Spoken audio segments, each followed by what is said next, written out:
मैं PC Pande, Tagore Children Academy, Surajgarh. आपको ज्ञात होगा कि टैगोर चिल्ड्रन एकेडमी के द्वारा ऑनलाइन क्लासेस कंटिन्यू जारी की जा रही हैं, जिसमें हमारे अनुभवी एवं कुशल शिक्षकों के द्वारा शिक्षण कार्य जारी किया जा रहा है। आप हमारे वीडियोज को नियमित रूप से देखें, इसे शेयर करें, लाइक एवं सब्सक्राइब करें। आज मैं आपको सेल की टर्मिनल बोलता वी, सेल का विद्युत वाहक बली एवं सेल के आंतरिक प्रतिरोध आर के बीच संबंध बताएंगे। किसी सेल द्वारा पूरे परिपथ में आवेश को प्रवाहित करने के लिए कार्य किया जाता है। यहाँ एक सेल लेते हैं, इस सेल का विद्युत वाहक बल E तथा इसका आंतरिक प्रतिरोध स्मॉल r है।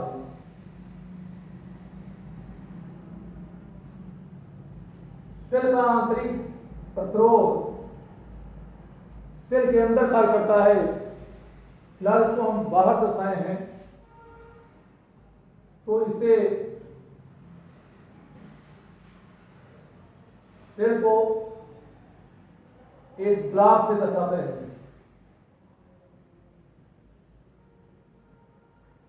अगर इसे डॉटेड ब्लॉक से दर्शा रहे हैं, इसका मतलब यह है कि सेल का आंतरिक प्रतिरोध इस सेल के अंदर कार्य करता है। यहां सेल के टर्मिनल ए और बी हैं। इसके टर्मिनल से एक बाह्य प्रतिरोध को संयोजित करके इसमें धारा को प्रवाहित किया जाता है। इस सेल से प्रवाहित धारा का मान I है, बाह्य प्रतिरोध का मान कैपिटल R है। हम यह जानते हैं कि किसी प्रतिरोध में धारा प्रवाहित होती है तो इसके सिरे पर विभवांतर उत्पन्न होता है। अतः इस बाह्य प्रतिरोध में धारा प्रवाहित होने से इसके सिरे पर उत्पन्न विभवांतर का मान V है।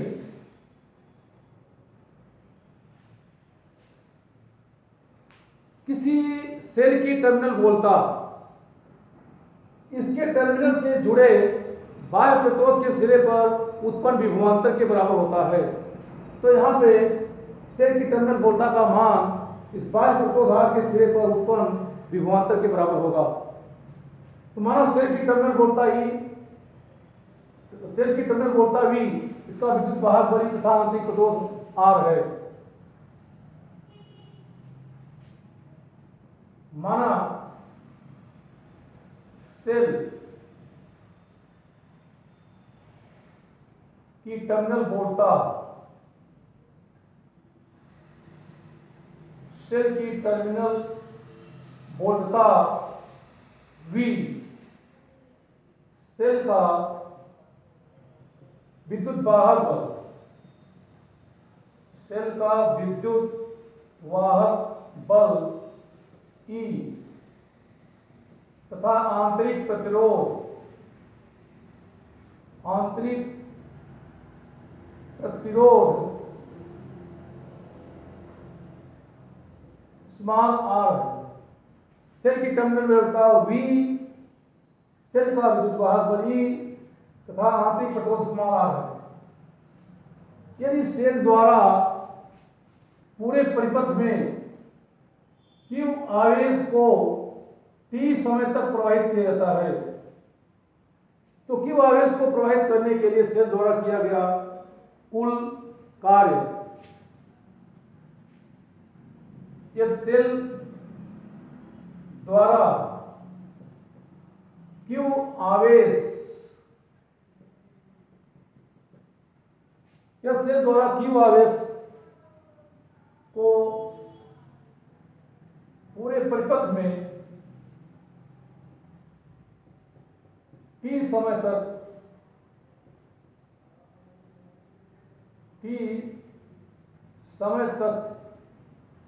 प्रवाहित किया जाता है,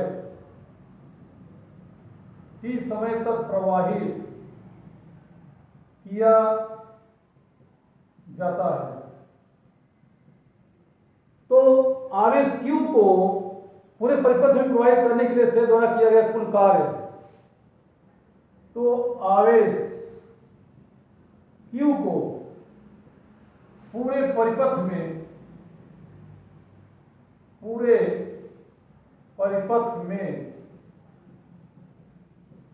प्रवाहित करने के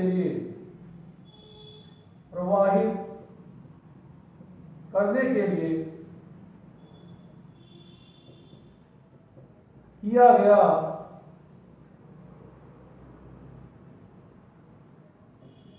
कुल कार्य। सूत्र से हम जानते हैं कि सेल का विद्युत वाहक बल E = W/Q होता है। यदि Q आवेश को पूरे परिपथ में प्रवाहित करने के लिए किया गया कार्य W है, तो एकांक आवेश को प्रवाहित करने के लिए किया गया कार्य W/Q होगा, और यही सेल का विद्युत वाहक बल कहलाता है। तो चूंकि सेल का विद्युत वाहक बल E = W/Q या W = EQ होगा, तो सेल द्वारा किया गया कुल कार्य W total = EQ। किंतु यहां यह देखते हैं कि यह Q आवेश किस समय तक प्रवाहित किया जाता है। यदि परिपथ में प्रवाहित धारा I हो, यदि परिपथ में प्रवाहित धारा I हो, तो हमें जानते हैं कि I = Q/T, यानी परिपथ में आवेश प्रवाह की दर को विद्युत धारा कहते हैं।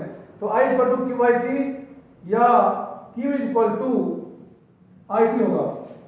इसलिए पूरे परिपथ में Q आवेश को प्रवाहित करने के लिए किया गया कुल कार्य W total = EIT। यह समीकरण 1 हुआ। यह हो गया पूरे परिपथ में आवेश को प्रवाहित करने के लिए किया गया कुल कार्य। और सेल द्वारा किया गया यह कुल कार्य बाह्य प्रतिरोध R में आवेश प्रवाहित करने के लिए गए कार्य तथा आंतरिक प्रतिरोध में आवेश प्रवाहित करने के लिए किए गए कार्य के योग के बराबर होता है। सेल द्वारा किया गया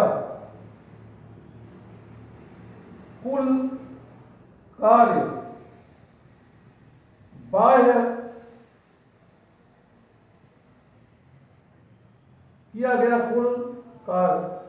बाह्य प्रतिरोध R, बाह्य प्रतिरोध R एवं आंतरिक प्रतिरोध,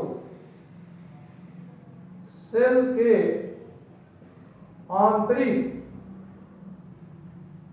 प्रतिरोध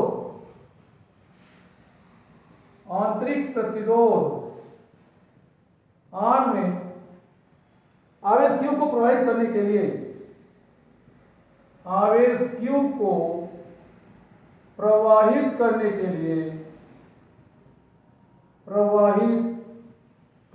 लिए किए गए कार्य के योग होता है।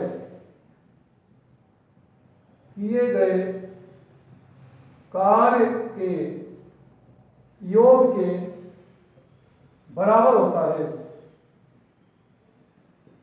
किए गए कार्य के योग के बराबर होता है, अर्थात W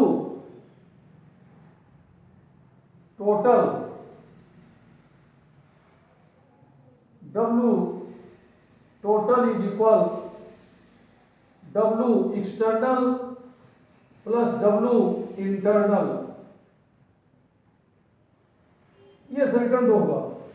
यानी सेल द्वारा Q आवेश को पूरे परिपथ में प्रवाहित करने के लिए किए गए कुल कार्य का मान बाह्य प्रतिरोध R में आवेश प्रवाहित करने के लिए किए गए कार्य W एक्सटर्नल तथा सेल के अंदर आवेश प्रवाहित करने के लिए किए गए कार्य W इंटरनल के योग के बराबर होता है।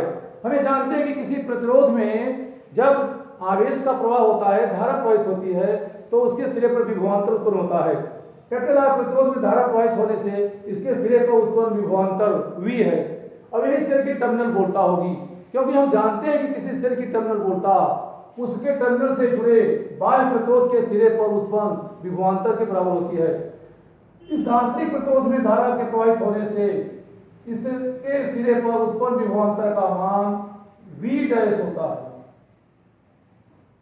या इसे स्मॉल v से लेते हैं या V डैश का लेते हैं। तो बाह्य प्रतिरोध के सिरे पर उत्पन्न विभवांतर कैपिटल V तथा इस आंतरिक प्रतिरोध के सिरे पर उत्पन्न विभवांतर का मान V डैश है। इस तरह बाह्य कार्य और आंतरिक कार्य का मान निकाल करके समीकरण 2 में रखते हैं तो कुल किया गया कार्य प्राप्त हो जाता है।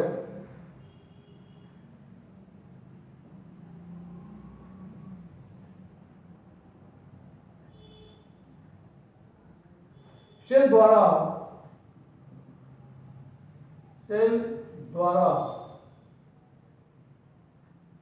बाह्य प्रतिरोध में आवेश प्रवाहित करने के लिए किया गया कार्य सेल द्वारा किया गया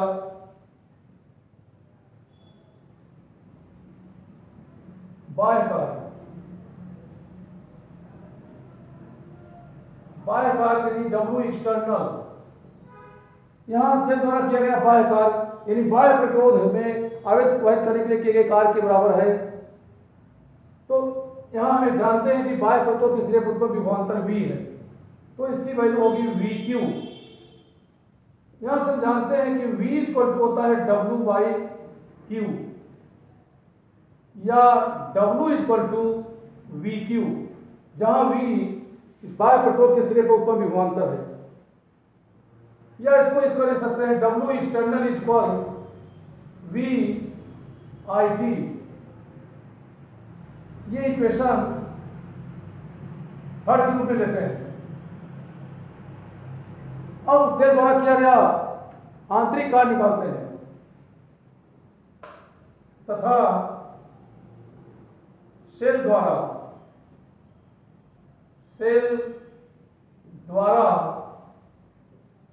किया गया आंतरिक कार्य W इंटरनल,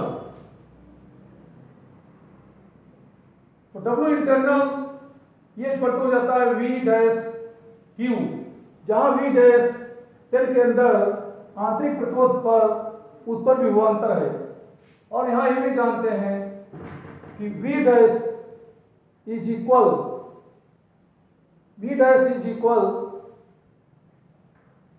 I R तथा Q is equal to IT होता है। इस तरह यहां पर किया गया आंतरिक कार्य का मान V डैश के प्लेस पर IR तथा Q के प्लेस पर IT लिखते हैं। यहां V डैश इस आंतरिक प्रतिरोध के सिरे पर उत्पन्न विभवांतर है जिसका मान V डैश है, तो V dash equal to IR Ohm नियम के अनुसार, क्योंकि इसमें प्रवाहित धारा I है और आंतरिक प्रतिरोध R है, तो इसके सिरे पर आंतरिक प्रतिरोध के सिरे पर उत्पन्न विभवांतर V dash equal to IR होता है। इस तरह W इंटरनल इसका मान I स्क्वायर RT होगा, इसे हम समीकरण 4 के रूप में लेते हैं। तो इस तरह देखते हैं कि समीकरण 1 से किया गया कुल कार्य प्राप्त हुआ है, और समीकरण 3 से सेल द्वारा किया गया बाह्य कार्य तथा समीकरण 4 से सेल द्वारा किया गया आंतरिक कार्य प्राप्त है। अब समीकरण 3, 4 और 1 का मान समीकरण 2 में रखते हैं तो समीकरण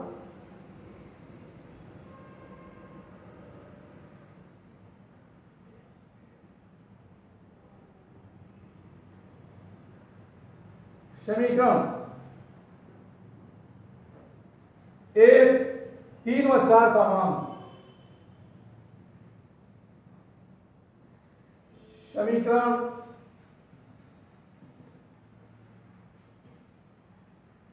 एक 3 व 4 का मान 2 में रखते हैं का मान समीकरण 2 में रखने पर अगर समीकरण 1, 3 व 4 का मान 2 में रखते हैं तो W टोटल के स्थान पर ये बदल जाता है EIT इज इक्वल, यहां W एक्सटर्नल की वैल्यू रखते हैं VIT प्लस W इंटरनल के प्लेस पर I²RT ये मान रखते हैं।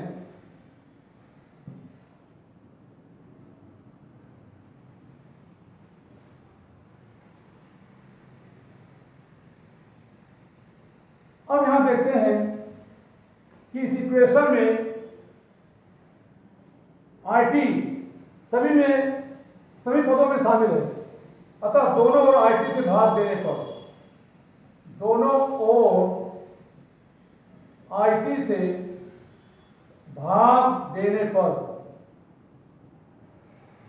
दोनों ओर IT से भाग देते हैं, इसकी वैल्यू हो जाएगी E/V प्लस IR, या यहां से हम कहते हैं कि सेल की टर्मिनल बोलता है V E माइनस IR। यह समीकरण 5 में प्राप्त होता है और यही समीकरण सेल की टर्मिनल बोलता तथा इसके विद्युत वाहक बल एवं आंतरिक प्रतिरोध के बीच संबंध प्राप्त होता है, अर्थात V E माइनस IR। जब सेल आवेशित अवस्था में होती है तब तो इसकी टर्मिनल वोल्टा का मान विद्युत वाहक बल से ज्यादा होता है। जब सेल निरावेशित अवस्था में होता है तो दो केसेस में बनती हैं। नंबर 1, जब सेल निरावेशित अवस्था में होता है, जब सेल निरावेशित अवस्था में होता है, अर्थात जब सेल से धारा ली जाती है तो उस स्थिति में धारा धन से निकलती है और ऋण सिरे से प्रवेश करती है। तो यहां पे टर्मिनल वोल्टा का मान विद्युत वाहक बल से कम होता है, किंतु जब सेल आवेशित अवस्था में होता है, जब सेल आवेशित अवस्था में होता है, आवेशित अवस्था में होता है, अर्थात जब सेल को चार्ज किया जाता है, जब सेल को चार्ज किया जाता है तो उस समय आवेश धन सिरे से प्रवेश करता है तथा ऋण सिरे से निष्कासित होता है। तो इस स्थिति में सेल के आवेशित अवस्था में इसमें धारा धन सिरे से प्रवेश करती है, अतः इसकी टर्मिनल वोल्टा इसके विद्युत वाहक बल से अधिक होती है। तो इस प्रकार हम देखते हैं कि जब सेल से धारा ली जाती है, सेल डिस्चार्जिंग कंडीशन में होता है, तब तो टर्मिनल वोल्टा का मान इसके विद्युत वाहक बल से कम होती है, लेकिन जब सेल आवेशित अवस्था में होता है, जब सेल को चार्ज किया जाता है तो उस स्थिति में इसकी टर्मिनल वोल्टा का मान इसके विद्युत वाहक बल से ज्यादा होता है। अब यहां पे इससे कुछ संबंध हम प्राप्त करते हैं।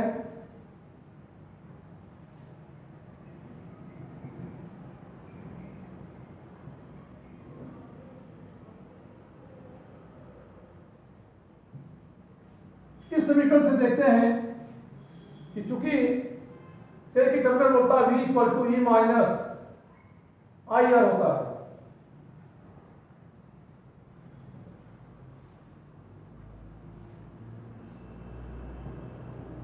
यहां से V सेल की टर्मिनल वोल्टा है, इसके स्थान को हम लिख सकते हैं V इक्वल टू IR, क्योंकि कैपिटल V बाह्य प्रतिरोध के सिरे पर उत्पन्न विभवांतर है, यही सेल की टर्मिनल वोल्टा होती है। तो टर्मिनल वोल्टा का मान ओम के नियमानुसार V इक्वल टू IR होगा। तो V इक्वल टू IR, ये इक्वल टू जाएगा IR equal to E minus IR, या यहां से कर सकते हैं IR plus IR equal to capital E, या I से कॉमन लेते हैं तो capital R plus small r is equal E, या यहां से कर सकते हैं I equal to E by R plus R, capital R plus small r। इससे क्या होता है कि विद्युत परिपथ में, सेल के विद्युत परिपथ में प्रवाहित धारा I इक्वल टू कुल विद्युत वाहक बल, विद्युत वाहक बल बाई कुल प्रतिरोध। तो इस तरह से अगर किसी परिपथ में एक से ज्यादा सेल जुड़े होते हैं तो वहां पर परिपथ में प्रवाहित धारा का मान इस सूत्र से ज्ञात करते हैं, यानी परिपथ में कुल प्रवाहित धारा I इक्वल सेलों का कुल विद्युत वाहक बल बटे कुल प्रतिरोध। कुल प्रतिरोध से तात्पर्य है बाह्य प्रतिरोध का मान तथा सेलों के आंतरिक प्रतिरोध का योग। और इसी समीकरण 5 से, इस समीकरण 5 से हम देखते हैं कि V equal to E minus IR, तो यहां से IR is equal E minus V, या आंतरिक प्रतिरोध R equal to E minus V by I, किंतु ओम के नियमानुसार हम जानते हैं कि V इक्वल टू IR, या यहां से कह सकते हैं कि I equal to V by R। तो सेल का आंतरिक प्रतिरोध R equal to E minus V by R ले जाते हैं ऊपर, तो सेल का आंतरिक प्रतिरोध R इक्वल टू हो जाएगा E minus V by R into V, या इसे दूसरे फॉर्म में लिख सकते हैं R is equal E by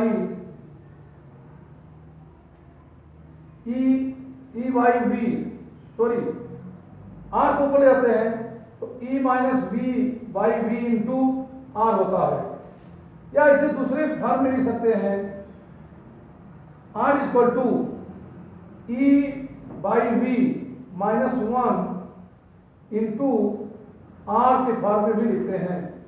तो इस तरह से सेल का आंतरिक प्रतिरोध तथा सेल में प्रवाहित धारा का मान इन सूत्रों की सहायता से ज्ञात किया जा सकता है। अब हम सेलों के संयोजन के बारे में अध्ययन करेंगे। सेलों का संयोजन समांतर दो प्रकार से लेते हैं, एक श्रेणी संयोजन, दूसरा समांतर संयोजन। तो पहला हम अध्ययन करते हैं सेलों का श्रेणी संयोजन।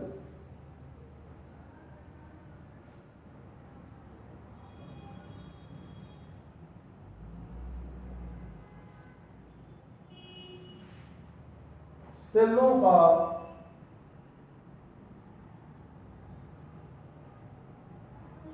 श्रेणी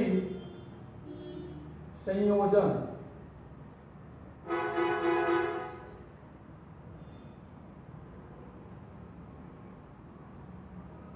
series combination of sales,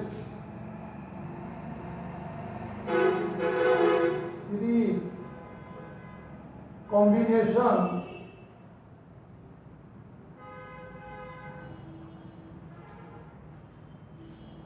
of cells,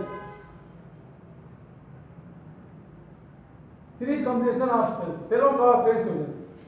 सेलों का श्रेणी संयोजन वह संयोजन होता है जिसमें एक सेल का ऋण सिरा दूसरे सेल के धन से और दूसरे सेल का ऋण सिरा तीसरे सेल के धन से जुड़ा होता है। तो जब एक सेल का ऋण सिरा दूसरे सेल के धन से जुड़ा हो तो इस तरह के संयोजन को श्रेणी संयोजन कहते हैं। श्रेणी संयोजन में सेलों की टर्मिनल बोलता भिन्न भिन्न होती है, जबकि इनमें प्रवाहित धारा समान होती है।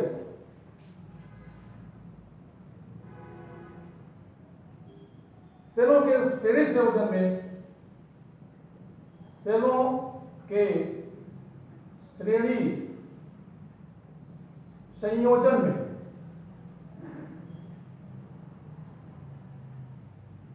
सेलों के श्रेणी संयोजन में एक सेल का ऋण सिरा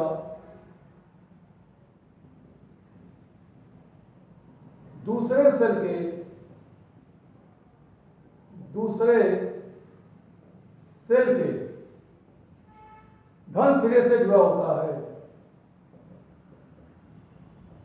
धन सिरे से जुड़ा होता है।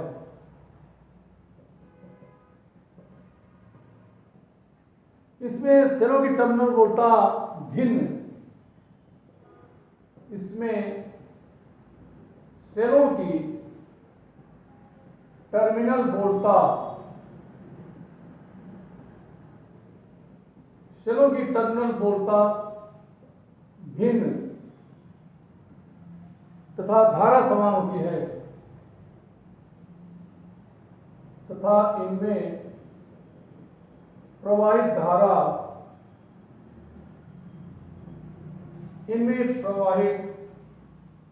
धारा समान होती है। तो इस तरह से दो सेल लेते हैं। माना दो सेल जिनके विद्युत वाहक बल E1 और E2, माना दो सेल जिनके विद्युत वाहक बल E1 व E2 तथा आंतरिक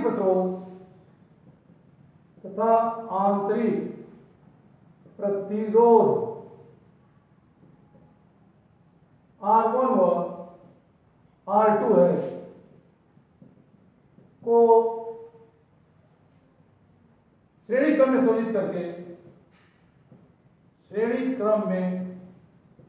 संयोजित करके एक बाह्य प्रतिरोधार में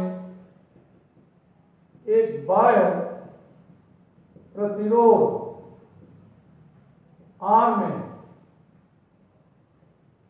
धारा को प्रवाहित किया जाता है। धारा को प्रवाहित किया जाता है। यहां हमें श्रेणी क्रम में जुड़े सेलों के तुल्य विद्युत वाहक बल एवं तुल्य आंतरिक प्रतिरोध तथा परिपथ में प्रवाहित धारा I का मान ज्ञात करना है। तो दो सेल इसमें लेते हैं।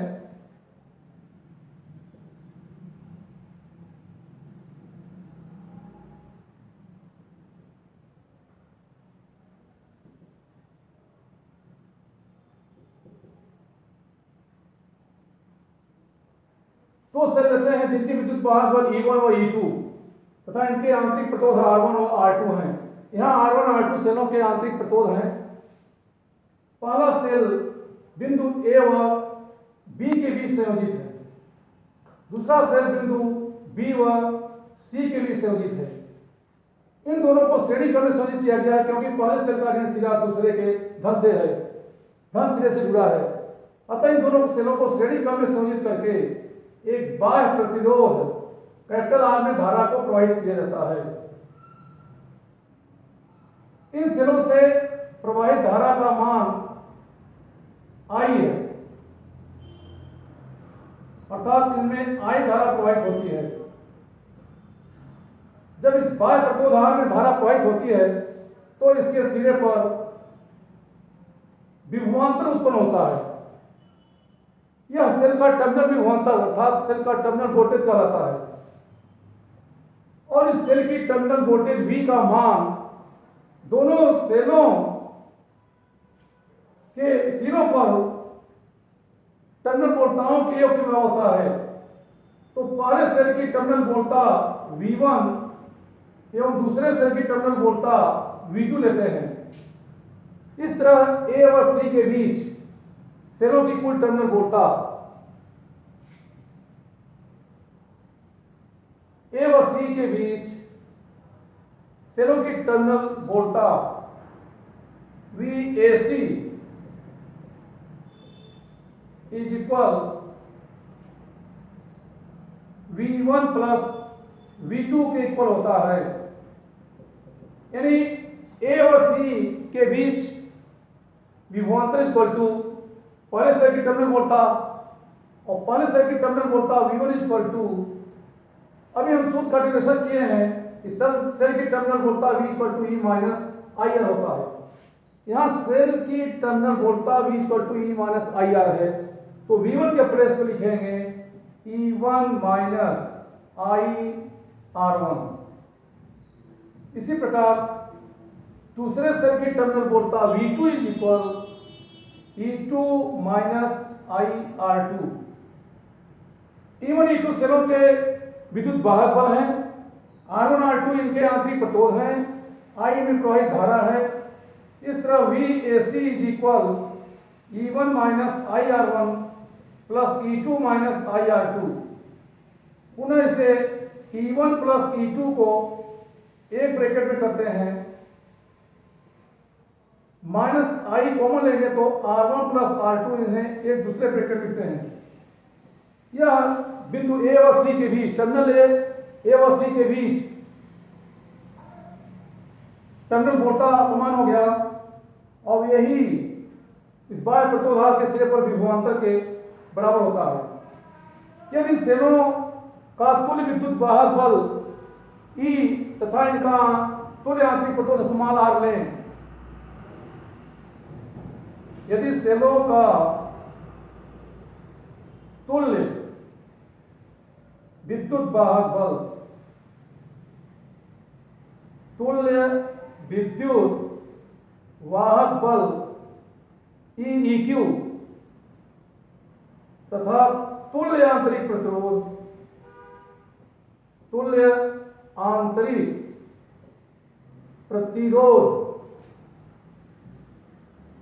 सिरों का तुल्य आंतरिक प्रतिरोध REQ हो, तो टर्मिनल वोल्टता VAC is equal EEQ minus IR होगा, IREQ, जहां EEQ सेलों का तुल्य विद्युत वाहक बल, REQ सेलों का तुल्य आंतरिक प्रतिरोध है। अब समीकरण 1 और 2 की तुलना करते हैं तो इनका तुल्य विद्युत वाहक बल E1 प्लस E2 के तुल्य होगा और इनका तुल्य आंतरिक प्रतिरोध R1 प्लस R2 के तुल्य होता है। तो समीकरण 1 व 2 से तुलना करने पर समीकरण 1 व 2 से तुलना करने पर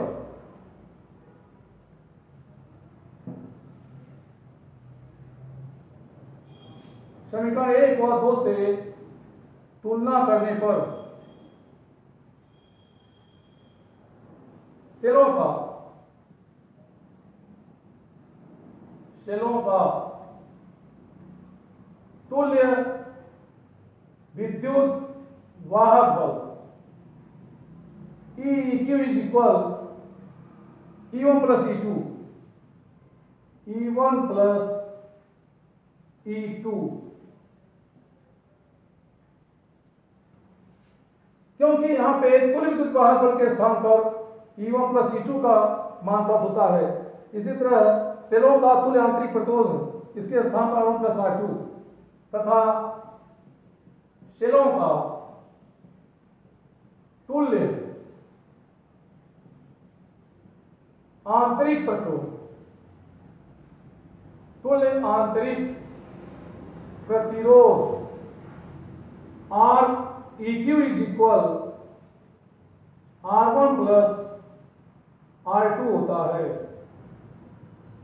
तो इस तरह श्रेणी क्रम में संयोजित सेलों के कुल विद्युत वाहक बल एवं कुल आंतरिक प्रतिरोध का मान ज्ञात कर लेते हैं एवं परिपथ में प्रवाहित धारा, इसलिए परिपथ में प्रवाहित धारा,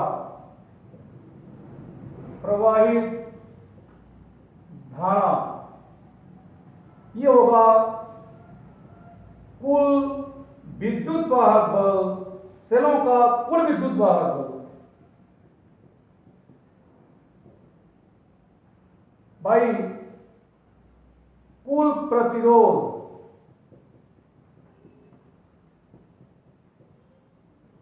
तो इस तरह से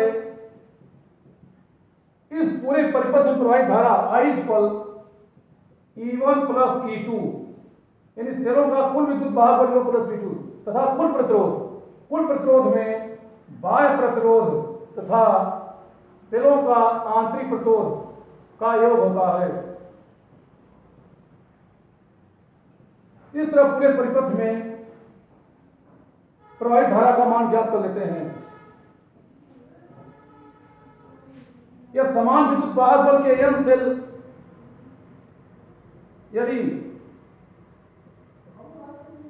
समान विद्युत वाहक बल E तथा समान आंतरिक प्रतिरोध, समान आंतरिक प्रतिरोध R के n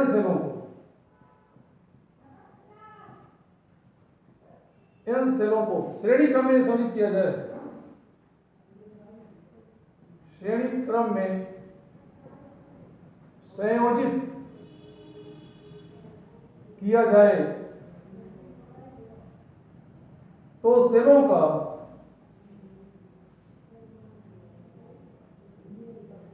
तुल्य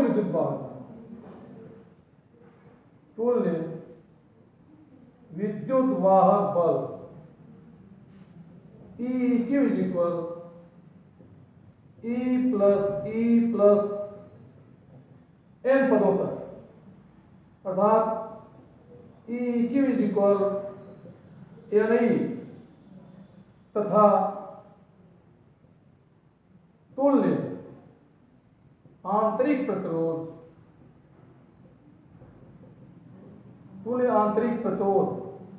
REQ is equal R plus R n तक, ये इक्वल टू NR होगा। इससे परिपथ में प्रवाहित धारा I is equal NI by R plus NR, या I इज इक्वल, अगर इसमें से I n कॉमन लेते हैं तो n कॉमन लेने पर E by R by n plus R,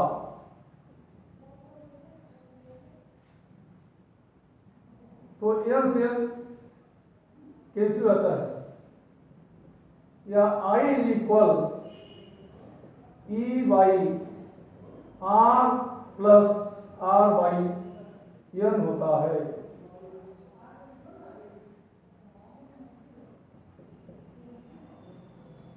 इस तरह से अगर n सेल श्रेणी क्रम में संयोजित हो जिनके विद्युत वाहक बल आंतरिक प्रतिरोध समान हो तो इसमें प्रवाहित धारा I equal to E by R plus capital R plus n होता है। Thank you.